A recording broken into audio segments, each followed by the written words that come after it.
Hello viewers. मैं माफ़ी चाहता हूँ कि मैं 2 दिन से वीडियो नहीं बना पाया। मैं कुछ थोड़ा बिजी हो गया था काम में और इसकी वजह से। और दूसरी बात यह है कि इतने लगातार मैचेस हो रहे थे कि मेरे पास वाकई वीडियो बनाने का टाइम भी नहीं था। And I don't want to do a job that is done in a hurry, क्योंकि उसमें मज़ा नहीं आता है कुछ। वो तो बाकी आप सब लोगों ने देखा ही है। आपको तो मालूम है कि हम मैच की एनालिसिस जो करते हैं तो वो ज़्यादातर वही बातें करते हैं जो कि मैच में हमको दिखाई नहीं देती हैं और एक्चुअली मैच में क्या होना चाहिए था। तो उसके लिए थोड़ा टाइम लगता है, चाहे वो मैच कितना ही छोटा हो, लेकिन इस तरह की चीज़ें डिस्कस करने के लिए थोड़ा टाइम लगता है। और वैसे तो हम ये बात करें कि अब वीकेंड में जो मैचेस हुए थे, तो कल एक तो मैच हुआ बांग्लादेश और श्रीलंका का, और दूसरा हुआ अफगानिस्तान और न्यूजीलैंड का।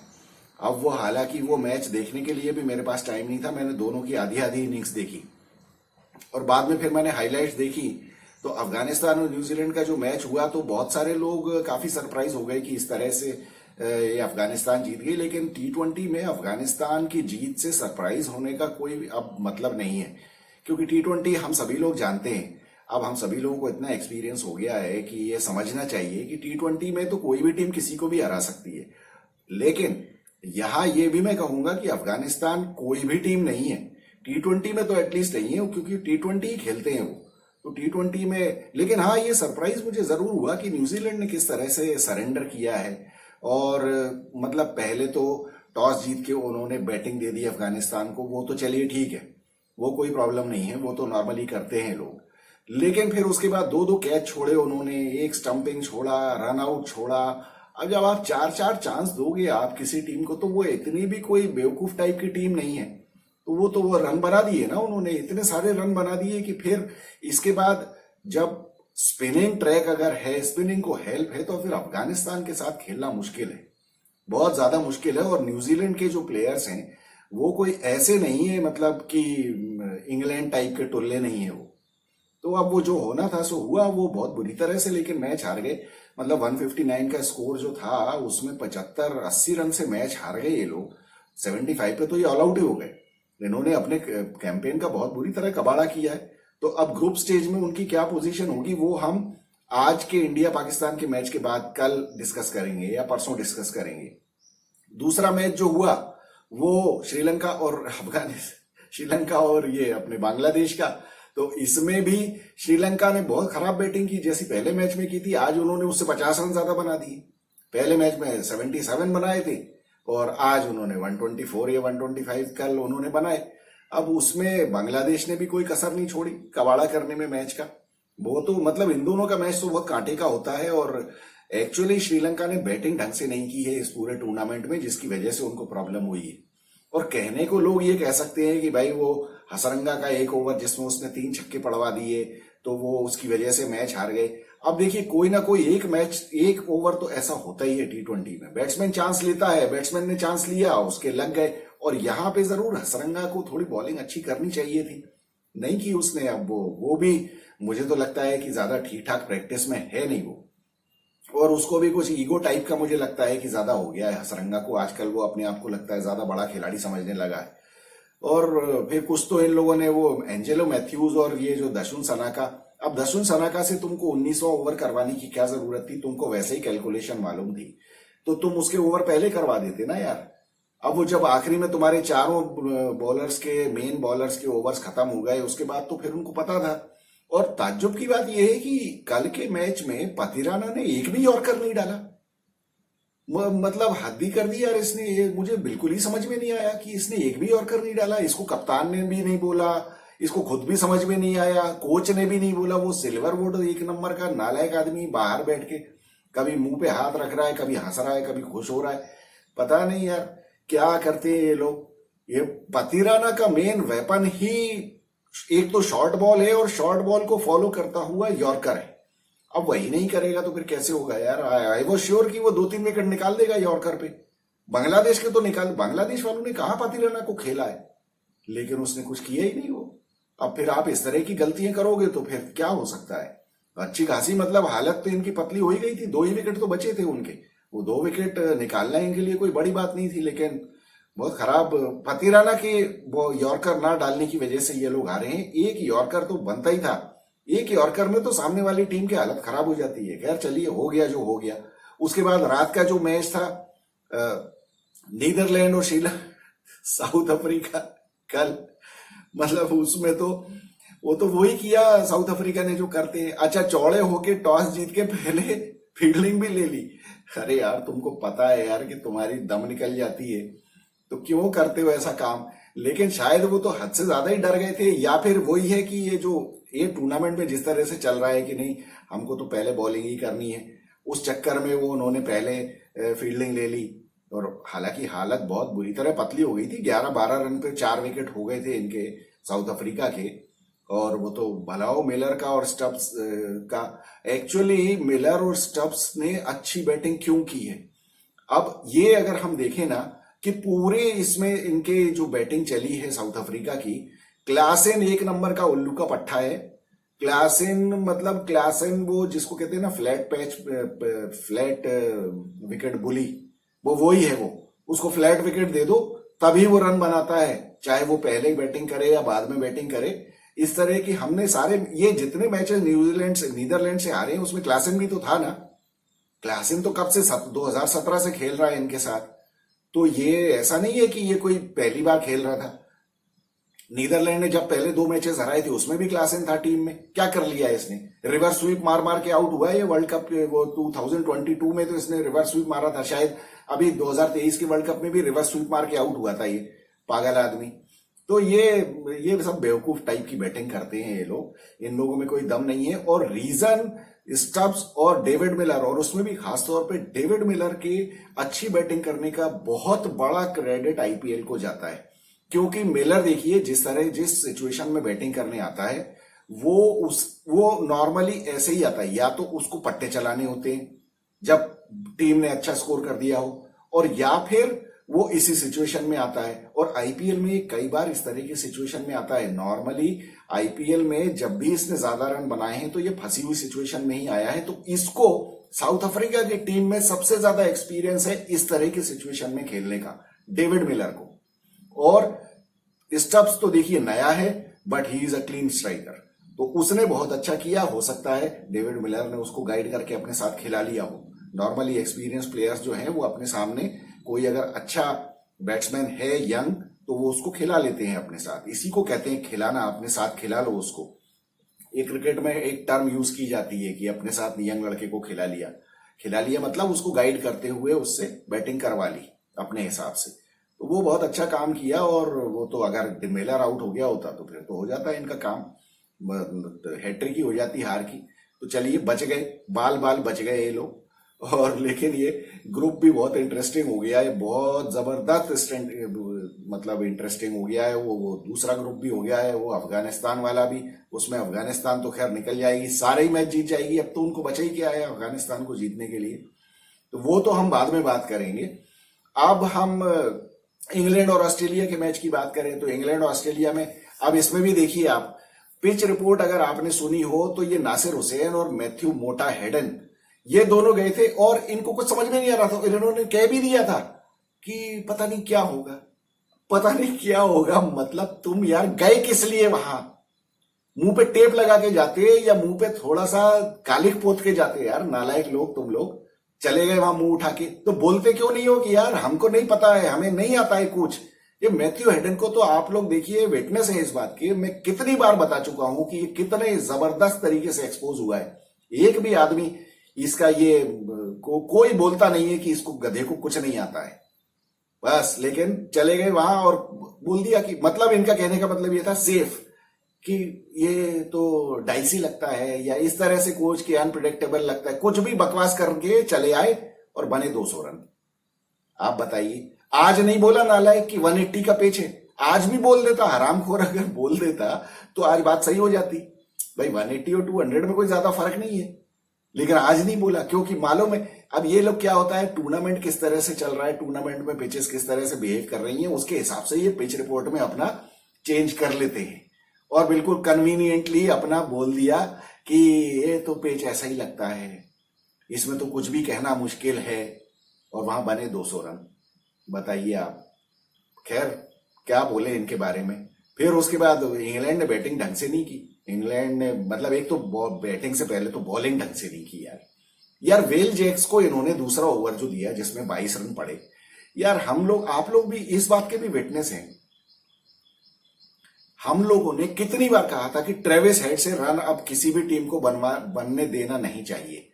उसको आउट करने का एक ही तरीका है, मिडिल स्टंप पे, लेग स्टंप पे, आउट स्विंगर बॉल जो उसको लीव करते हुए जाए, या तो बोल्ड होगा या कैच देके जाएगा। लेकिन नहीं, किसी ने नहीं डाली वो बॉल। और वो तो मतलब ये तो सोच के आए थे कि दोनों लेफ्ट हैंडर आ रहे हैं ओपनिंग बैट्समैन, तो हम तो मोइन अली से बॉलिंग करवाएंगे, विल जैक्स से बॉलिंग करवाएंगे। अरे भैया विल जैक्स नहीं है उस लेवल का बॉलर, विल जैक्स नहीं है। वैसे तो ये पहला ओवर तो खैर मोइन अली ने अच्छा डाल दिया, तो इसलिए ज्यादा ही ओवर एक्साइट हो गए होंगे कि अब तो विल जैक्स भी कर देगा। विल जैक्स को कर दिया ना अटैक, और जहां वो अटैक किया उसके बाद तो फिर मैच साइड में ही हो गया। एक ओवर में 22 रन मार दिए आपने, फिर क्या बचता है मैच में यार। वो 6 ओवर में 70-72 रन मार दिए, हालांकि इंग्लैंड ने भी मारे वो, लेकिन एक जो स्कोर 200 का दिखता है सामने, उसको चेस करना बड़ा मुश्किल होता है। और फिर डेफिनेटली ऑस्ट्रेलिया की बॉलिंग इंग्लैंड से बेटर है। इंग्लैंड में तो फिर देखिए आप, मतलब सभी की धुलाई हुई। क्रिस जॉर्डन ने उल्टी सीधी बॉलिंग की, और आपका ये जो मार्क वुड तो पिटेला एक नंबर का, मार्क वुड तो बहुत एक नंबर का बेवकूफ बॉलर है यार। ये इसको तो कुछ समझ में नहीं आता है, क्या एक्सपीरियंस है इसको। बस तेज तेज पहलवानों की तरह तेज तेज फेंकने में लगा रहता है, बिल्कुल कोई मतलब नहीं है इसकी बॉलिंग का। बस एक जोफ्रा आर्चर ने थोड़ी बहुत अकलमंदी से बॉलिंग की। जो जोफ्रा आर्चर इतनी 95 माइल्स पर आवर की बॉल फेंकता है, उसने स्लोअर बॉल पे विकेट लिया। बताइए आप, ये अकलमंदी की बॉलिंग। लेकिन मतलब एक ही बॉलर अच्छा करेगा बॉलिंग, तो बाकी का क्या होगा। वो आदिल रशीद को भी पीट दिया, मतलब वो तो विकेट अच्छा खासा था बैटिंग के लिए। और मतलब ये लोग, एक तो इनकी बैटिंग में भी ना लिविंगस्टन ना बेयरस्टो, कोई भी चल के दे नहीं रहा है यार। तो अब वो दो बैट्समैन से तुम क्या करोगे यार, क्या उम्मीद है तुमको। बेयरस्टो तो पता नहीं, वो आईपीएल में एक वो पंजाब के अगेंस्ट, सॉरी केकेआर के अगेंस्ट सेंचुरी मारी थी, उसके अलावा आईपीएल में भी कुछ नहीं किया, और यहां पे भी कुछ नहीं कर रहा है। क्या है यार, बहुत ही बेकार खेले ये लोग। लेकिन अच्छा है, सही है, वो हिमांशु ने बढ़िया कहा डकैतों के साथ। अब डकैत नहीं कहना चाहिए इनको, डकैत वकैत नहीं है, ये जेब कतरे हैं साले इंग्लैंड वाले। ये जेब काट के गए, हमारी चोरी करके गए ये लोग। इंडिया का सारा पैसा चुराया, ये जेब कतरी, ये कोई डकैती थोड़ी है ये। अरे चोट्टापना है इनका, चोर है ये लोग, इनकी तो होनी चाहिए बेइज्जती। पाकिस्तान और उसके बाद इंग्लैंड, बस यही नंबर है बेइज्जती में, ये इनकी बेइज्जती होनी चाहिए। तो अब ये ज्यादा वो कॉलोनियलिज्म का जो वो अभी जो जो जो जिसको कहते हैं ना शर्म बाकी है, उसके चक्कर में ज्यादा लीनियंट हो गए। अभी तो देखना आप, कुछ दिनों में ये पाकिस्तान बनेगा इंग्लैंड, यही होने वाला है इनका। भुगतेंगे साले ये लोग। अच्छा है, मरो आपस में, लड़ो मरो मरो, भाड़ में जाओ। चलिए अब हम बात करते हैं आज भिखारियों के साथ जो हमारा मैच है। दुनिया तो बड़ी टेंशन में है, दुनिया को टेंशन में होना भी चाहिए। और टेंशन में क्या, टेंशन में तो सभी है, हम भी हैं टेंशन में। हमको डर ये है कि हमारी टीम कुछ कबाड़ा ना कर दे, उल्टा सीधा काम ना कर दे। अगर ये अपनी पोटेंशियल पे खेलेंगे तो पाकिस्तान में और इंडिया की टीम में 5 और 10 का फर्क है, 9 और 10 का नहीं, जिसको कहते हैं ना 19-20 का, 19-20 का नहीं, 12 और 20 का फर्क है टैलेंट वाइज। वो बात अलग है, वो भिखारी सारे पूरा पूरा भिखारिस्तान चिल्लाता रहता है कि पाकिस्तान में क्या टैलेंट है और ये है, और टैलेंट वैलेंट कुछ नहीं है, तुम सब भिखारी हो। भिखारियों में कोई टैलेंट नहीं होता है, भिखारियों में सिर्फ एक भीख मांगने का टैलेंट होता है, जो तुमने दिखा दिया अभी $25 में सेल्फी बेच बेच के वो, और तुम प्रूव कर रहे हो अपनी। मतलब आप देखिए, बेवकूफी की भी हद है, बातें ऐसी करेंगे। अरे हमें नाज है पाकिस्तान को, पाकिस्तान बिल्कुल ग्रेट कंट्री है। ग्रेट किस बात में है कंट्री यार, तुम ये तो बता दो। भीख मांगने के अलावा किसी चीज में ग्रेट नहीं हो। वो भीख मांगने का जो तुम्हारा जो बेशर्मी है, जो अंदाज है ना, वो उसको, उसमें तुम वर्ल्ड चैंपियन हो, उसमें कोई डाउट ही नहीं है। चलिए खैर बात करते हैं क्रिकेट की। अभी हमें चिंता ये करनी है कि भैया मैच का होगा क्या। तो देखिए, मैच में 2 सिचुएशंस हैं। एक तो आप, सारी दुनिया चिल्ला रही है कि भाई टॉस जीतना चाहिए, टॉस जीतना चाहिए। अरे यार, जब आप अच्छी टीम हो तो आपको टॉस जीतने या हारने का क्या टेंशन है। विकेट देखिए, अभी भी कल कोई ये कह रहा था कि ये विकेट शायद चेंज हो जाएगा। जिसपे ये पहले के मैचेस हुए हैं, जिसपे इंडिया ने पहला मैच खेला है, शायद उसके ऊपर ना हो, दूसरा हो जाए। अब अगर दूसरा विकेट होता है तो हो सकता है नॉर्मल विकेट हो। अब नॉर्मल विकेट हो तो कोई प्रॉब्लम ही नहीं है। अगर नॉर्मल विकेट होता है तो इंडिया को बहुत आसानी से मैच जीतना चाहिए, क्योंकि पाकिस्तान की बैटिंग तो एकदम ही साफ है और बॉलिंग में इनका यह है कि इनके एक दो बॉलर अगर पिट गए ना तो इनका उसमें भी कबाड़ा हो जाता है। और अगर बॉलिंग में अगर इनको शुरू में कुछ हेल्प मिल गई, विकेट मिल गया, तो ये थोड़ा सा ढंग की बॉलिंग कर लेते हैं। लेकिन बैटिंग तो इनकी मटिया मेट है, एकदम चौपट है बैटिंग में तो कोई सवाल ही नहीं है। तो अगर मान लीजिए विकेट फेयर है तो इंडिया को कोई प्रॉब्लम नहीं है। और बहुत सारे लोग ये कह रहे हैं, जो कि एक बात को एक कॉमन सेंस वाली बात भी है, कि अगर विकेट खराब है तो जो घटिया टीम होती है ना, वो थोड़ी सी उसको मौका मिल जाता है। लेकिन यार मेरा ये कहना है, इस बारे में मेरा थोड़ा सा कॉन्ट्रेरियन व्यू है, कि अगर घटिया विकेट भी है मान लिया आपने, तो फिर क्या हो, आप फिर तो आप वर्ल्ड चैंपियन बनना चाहते हो ना, और आप तो ये वर्ल्ड की सबसे बढ़िया टीम हो, आपको दुनिया भर का एक्सपीरियंस है, तो घटिया विकेट पे भी आपको बेटर खेलना चाहिए ना, उसमें घबराने की क्या बात है भाई। देखिए एक चीज है, सुर्रा तो नहीं हो रही है ना बॉल, अगर सुर्रा ही हो जाए बॉल तो कोई कुछ नहीं कर सकता, ये मैं मान लेता हूं। लेकिन अगर उल्टी सीधी उठ रही है, अनइवन बाउंस हो रहा है, कुछ हो रहा है, तो फिर खेलो ना यार आप, फिर क्या टेंशन है। अब इस बारे में देखिए, ये सब बातें बेकार की हैं कि नहीं नहीं ऐसा हो जाता है और उठ जाती है, कहीं से भी उड़ जाती है। तो भैया कहीं से भी उड़ जाती है तो आपको पहले पता चल जाता है, शुरू में पता चल जाता है। और उसके लिए सबसे बड़ी चीज है कि आपकी प्लानिंग क्या है। अब दो जो सिचुएशंस की हम बात कर रहे हैं, हम पहले वर्स्ट सिचुएशन की बात करते हैं। अब वर्स्ट सिचुएशन, बिकॉज देखिए हमेशा मेरा ये कहना है और मेरी आप लोगों को भी ये सलाह है, जितने भी आप लोग देख रहे हैं ना, आप लोग अपनी लाइफ की किसी भी सिचुएशन में हो, किसी भी कंडीशन में हो, किसी भी एज ग्रुप में हो, एक चीज याद रखिए, जब भी कभी कोई क्रिटिकल प्रोजेक्ट होता है तो you have to prepare for the worst and hope for the best. तो अभी क्या हो रहा है, मैं जो ये शुरू से क्रिटिसाइज कर रहा हूं कि रोहित शर्मा और विराट कोहली से ओपन करा के, खासतौर पे विराट कोहली से जो ओपन करवा रहे हैं ना, वो चीज actually it doesn't show that you are preparing for the worst. This shows that you are preparing for the best and then hoping for the best. तो देखिए जब आप प्रिपेयर बेस्ट के लिए करते हैं ना, तो फिर आपके लिए मुश्किल हो सकती है अगर वर्स्ट हो गया तो। मतलब आपको मैं एक एग्जांपल देता हूं, एक सिचुएशन है, मान लीजिए विराट कोहली शुरू के 2 ओवरों में 5, 7, 10 रन, 15 रन बना के आउट हो गया। क्योंकि देखिए यहां तो आपको पावर प्ले का फायदा उठाना है ना।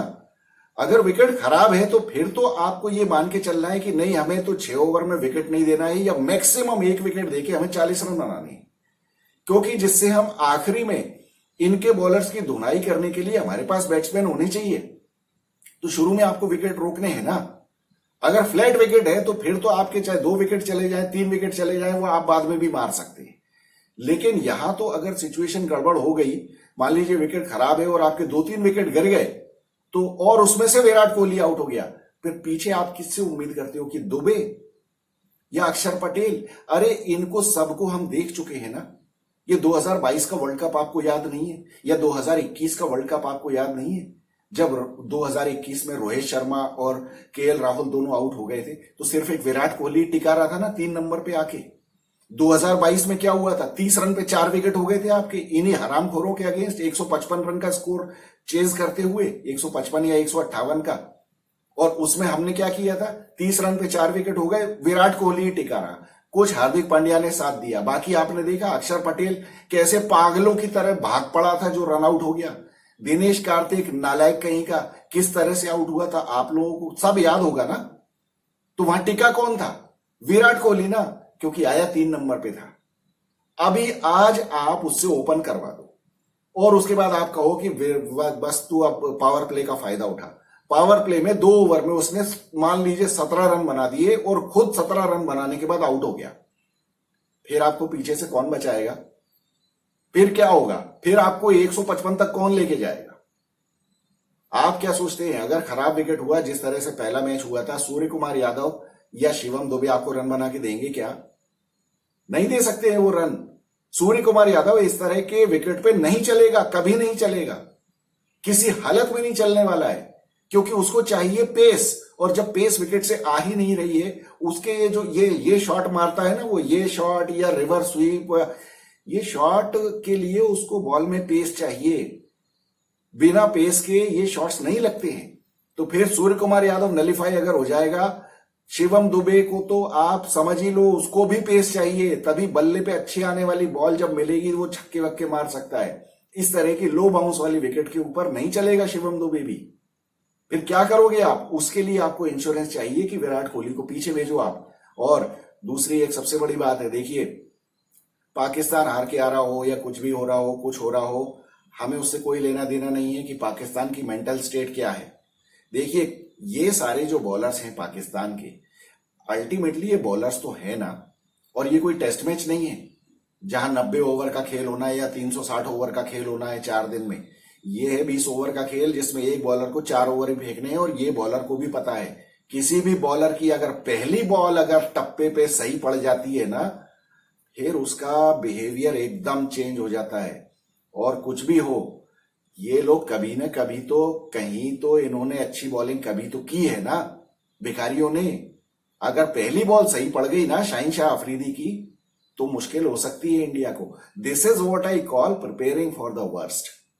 इसीलिए मैं कहता हूं, अगर मान लीजिए पहली बॉल विराट कोहली को अच्छी पड़ गई या रोहित शर्मा को अच्छी पड़ गई, पहली बॉल पे अगर मान लीजिए रोहित शर्मा आउट हो गया, फिर विराट कोहली किस तरह से खेलने वाला है? क्या फिर भी वो पावर प्ले का फायदा उठाएगा? चलिए, मैं कहता हूं रोहित शर्मा आउट नहीं हुआ, विराट कोहली खुद ही आउट हो गया, अगर पड़ गई एक बॉल अच्छी तो आप ये शाहीन शाह अफरीदी को ये मौका क्यों देते हो? आप ये मौका दोगे उसे अगर आप दोनों राइट हैंडर से ओपन करवाओगे। दोनों राइट हैंडर से ओपन करवा के आपने देखा जो ये यूएसए से मैच हारे हैं, वो किस वजह से मैच हारे? वो मैच इस वजह से हारे क्योंकि वहां पे एक लेफ्ट हैंडर ओपन कर रहा था। तो शाहीन शाह अफरीदी को तो स्विंग भी नहीं मिली, कुछ भी उसको समझ में ही नहीं आया कि मुझे टप्पा किधर देना है, मुझे लाइन कौन सी फेंकनी है। वो इसी वजह से कि वहां पे वो स्टीफन टेलर नाम का लेफ्ट हैंडर, जिसको उसके मोहल्ले में भी शायद कोई नहीं जानता होगा, वो खड़ा था। शाहीन शाह अफरीदी से बॉलिंग ही नहीं हुई। लेकिन यहां दो आप राइट हैंडर फेंक दो, फिर आज आप खुद ही देख लेना कि शाहीन शाह अफरीदी कैसी बॉलिंग करेगा। और उसके बाद आप मुझे लिख देना कमेंट में कि आप सही कह रहे थे ये बात। जिस समय उसको दो ओपनर दिखेंगे, उसका सीना 2 इंच बढ़ जाएगा शाहीन शाह अफरीदी का, कि अब तो मैं देख लूंगा इनको। इसलिए मुझे ऐसा लगता है अभी भी ये डर के मारे मेरे ख्याल से जायसवाल को तो नहीं खिलाएंगे। और ये तो ये कह भी चुका है, ये रोहित शर्मा कह चुका है कि हम तो ओपनिंग वही करेंगे। मुझे ऐसा लगता है कि इन लोगों को ये ढिढोरा पीटने की क्या जरूरत है यार, कि हम क्या करेंगे, हम ओपन दोनों ही लोग करेंगे, ये कहने की क्या जरूरत है यार। मैच की सिचुएशन के हिसाब से देखेंगे ना यार, कि करना है कि नहीं करना है। अकलमंदी किस बात में है? दूसरी बात, मैं ये नहीं कहता कि चलो अब आप जायसवाल को ले आओ, क्योंकि जायसवाल को तो आपने पहले ही मैच में नहीं खिलाया, वार्म अप। यहां पे आप एक लेफ्ट हैंडर को ओपनिंग में भेज दो, विराट कोहली को ले आओ 3 नंबर पे। मैं कह रहा हूं आप अक्षर पटेल से ओपन करवा दो। Akshar Patel is a better batsman. कम से कम आपको शाहीन शाह अफरीदी के शुरू के 2 ओवर को नलीफाई करना है। ऐसा ना हो कि वो शुरू के 2 ओवर में 2 विकेट निकाल ले, क्योंकि वो एक निकालेगा ना। अगर उसने पहले ओवर में 1 निकाला तो वो दूसरे में दूसरा भी निकालेगा। आप मेरी बात मान के चलो आप। ये उसके पास बहुत बड़ा चांस तभी होगा जब दोनों ओपनर्स राइट हैंडर होंगे, फिर आप देख लेना उसकी बॉल सही पड़ेगी। लेकिन मैं ये कहूंगा कि आप अक्षर पटेल से ओपन करवा दो, नहीं तो शिवम दुबे से ओपन करवा दो। एक लेफ्ट हैंडर ऊपर होना जरूरी है। Bring Virat Kohli at number 3 किसी भी हालत में, जिससे कि आप मतलब अगर ऊपर वाला बैट्समैन अगर चल गया तो बहुत अच्छी बात है, वो तो आपके लिए वाह वाह वाली बात है कि चलो बोनस हो गया। जिस तरह से सुनील नारायण से ओपन कराते हैं वेस्ट इंडीज, ये केकेआर वाले, उस तरह से आप करवा दो इनसे कि भैया तुम्हारा काम ये, you see of Shaheen Shah Afridi's first 2 overs, और विकेट आपको पता चली जाएगा कि किस तरह का है, खराब है या अच्छा है। अगर अच्छा विकेट है तो हम पहले भी डिस्कस कर चुके हैं कि कोई टेंशन की बात नहीं है, लेकिन अगर खराब विकेट है तो कम से कम विराट कोहली का विकेट पीछे बचा होगा ना। और हो सकता है ऊपर से लेफ्ट हैंडर आपके रन ही बना दे, वो तो बिल्कुल ही बोनस हो जाएंगे। क्योंकि अगर वो 7वें 8वें नंबर पे अक्षर पटेल आएगा भी, वो क्या कर पाएगा, वो कितने रन बना देगा। इसलिए आपको विराट कोहली का विकेट बचाना है। लेकिन मुझे लगता नहीं कि इन लोगों में इतनी अकल है। मैं ये नहीं कहता कि ये मेरा फूल प्रूफ बिल्कुल प्लान है, लेकिन I always say that prepare for the worst. और वर्स्ट आपका इस मैच में ये है कि पहले 2 ओवर में या 3 ओवर में 2 विकेट नहीं होने चाहिए। अगर वो हो गए तो आप समझ लो मैच पैक हो गया आपका। और वो सामने भिखारी हो या कोई भी हो, फिर तो आपको कोई भी टीम धर के रख देगी आपको। फिर सारे उनके बॉलर जो हैं वो चढ़ के बॉलिंग करेंगे, फिर उनको सारी ट्रिक्स आ जाएंगी, फिर वो सारी स्लोअर्स भी पड़ने लगेंगी, उनकी सारे बाउंसर्स भी पड़ने लगेंगे। ये इस तरह से काम चलेगा नहीं, ये बहुत ही गलत डिसीजन है। मैं बार बार कह चुका हूं ये बात। वो बात अलग है कि देखिए विशफुल थिंकिंग करने की तो कोई लिमिट ही नहीं है कि रोहित शर्मा और विराट कोहली ओपन करें और पूरे 20 ओवर यही खेलते रहें और बना दें 180 रन, बाकी आउट ही ना हो कोई, दोनों बना दें सेंचुरी, 200 रन ठोक दे। बट ऐसा होता है क्या यार? इस तरह से तो प्लान नहीं कर सकते ना। इस तरह से प्लान करोगे तो आपके मुंह के बल गिरने के चांसेस ज्यादा है। फिर वो आप उसको प्रेशराइज नहीं कर पाएंगे। आप पाकिस्तान की बॉलिंग को, उनको प्रेशराइज करना बहुत जरूरी है, जबकि उन्हें पता हो कि अभी विराट कोहली बाकी है और शाहिनशाह अफरीदी के ओवर्स पहले ही खर्च हो गए। और वैसे भी मैं आपको बताऊं कि आज के मैच में मुझे शाहिनशाह अफरीदी से ज्यादा मुझे नसीम शाह की चिंता है। वो लड़का इनका कभी कभी ठीक बॉलिंग कर देता था, जैसे 2022 वर्ल्ड कप में भी उसने अच्छी बॉलिंग की थी। वो बात अलग है कि उसकी पिटाई पिछले मैच में हो गई, लेकिन पिछले मैच में तो सभी की पिटाई हुई। और यूएसए वाले, उनको क्या था? उनको तो कोई रेपुटेशन से मतलब था नहीं। They had got nothing to lose. तो सिचुएशन वही है इंडिया के सामने भी। Pakistan have got nothing to lose. अब वो कहने की बातें हैं कि वो नहीं हम हार गए तो वर्ल्ड कप से बाहर हो जाएंगे, ये वो सब बेकार की बातें हैं। उन्हें पता है कि वो बेकारी हैं। वो भले दिखाएं कुछ भी, लेकिन उनको अंदर से तो पता है ना कि हमारी औकात बेकारियों जैसी है। तो वो हार भी गए तो क्या होगा? उसमें कुछ नहीं होगा। वो उनकी जो अवाम गाली देती है वो तो वैसे भी देगी, और कुछ नहीं है। वो अगली बार अगला मैच किसी से जीत जाएंगे, वो कनाडा से, तो वो अवाम फिर से खुश हो जाएगी। अवाम की भी कोई औकात नहीं है। अवाम भी आखिर है तो बेकारी ना, उनकी क्या चिंता करना। तो चलिए देखते हैं क्या होगा मैच में। मुझे लगता है इंडिया चाहे बैटिंग करे चाहे बॉलिंग करे, इनको अपना टारगेट देखना चाहिए कि हमको 150 रन बनाने हैं। अब वो 150 रन बनाने के लिए हमको क्या करना है? अगर ये लोग ओपन भी करते हैं, अब जैसा कि लग रहा है मुझे कि विराट और रोहित ही ओपन करेंगे, तो भैया ठीक है, फिर आप कोशिश करो कि आप 6 ओवर में 40 रन ही बनाओ, विकेट नहीं जाए। और लूज बॉल जो मिलेगी तो उस पर तो ये लोग पीटी देंगे। बाकी उनका एक सबसे बड़ा वीक लिंक क्या है? अगर इंडिया के विकेट नहीं जाते हैं तो फिर सारे बॉलर से वीक लिंक हो जाएंगे। लेकिन अगर मान लीजिए कभी अगर हो भी जाता है कुछ, तो इनके यहां सबसे वीक लिंक है इनकी शादाब के ऊपर मारो रन। लेकिन ये है कि अब आपको वो कोशिश करनी पड़ेगी, क्योंकि बॉल बल्ले पे अगर नहीं आएगी तो हवा में मत मारो भैया शॉट। और हवा में मारना ही है तो चिप करके मारो कि पूरा शॉट मत मारो, फील्डर के ऊपर से निकाल दो, सर्कल के बाहर निकाल के मारो, जिससे आप 2 रन दौड़ सको। ये सबसे बड़ा फायदा यहाँ ये है कि इंडियंस कम से कम सिंगल्स डबल्स दौड़ लेते हैं, इनको आदत है दौड़ने की। वो बेकारी तो साले उनकी कुत्तों की तरह जी भी निकल आती है। खैर ज्यादा कुत्ता नहीं बोलना चाहिए, कुत्ते नाराज हो जाएंगे कि हमारी कहाँ बेकारियों से तुम बराबरी कर रहे हो। तो इसलिए इनके लिए दूसरा नाम ढूंढना पड़ेगा।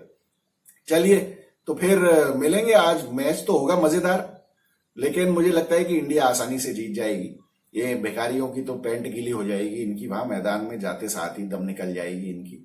लेकिन ये है, मैं चाहता हूं कि इंडिया टॉस हार जाए आज, तो कम से कम ये है कि पाकिस्तान को कुछ भी कहने को नहीं हो कि अरे यार वो तो देखो ऐसा हुआ कि हम तो टॉस भी हार गए, तो हम तो वो कर ही नहीं पाए और हमको पहले बैटिंग करनी पड़ गई। तो मैं तो कहता हूं इंडिया को पहले बैटिंग दे दो, देख लेंगे तुम्हारी कितनी औकात है, पता चल जाएगा। चलिए तो मिलेंगे मैच के बाद। आपको ये मेरी एनालिसिस पसंद आई हो तो वीडियो को लाइक शेयर और सब्सक्राइब करिए।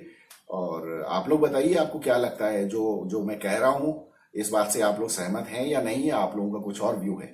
I look forward to hearing from you. I am Vikas Saxena, the biased analyst. Thank you so much.